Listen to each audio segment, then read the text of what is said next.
মেয়েরা রাতে ঘুমানোর আগে একটি সূরা 3 বার পাঠ করলে স্বামীর সংসারে কোনো অভাব থাকবে না ইনশাআল্লাহ।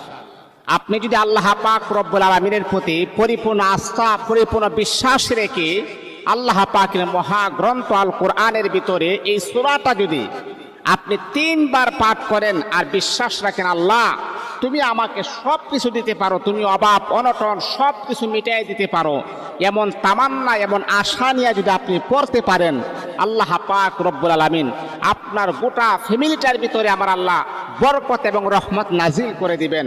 আপনার ঘরের ভিতরে কখনো অভাব থাকবে না।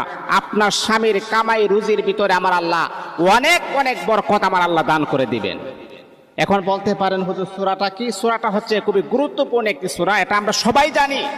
এই সূরাটা হচ্ছে সূরাতুল ইখলাস, কুল হুয়াল্লাহু আহাদ আল্লাহুস সামাদ। এই সূরাটা আপনি সূরা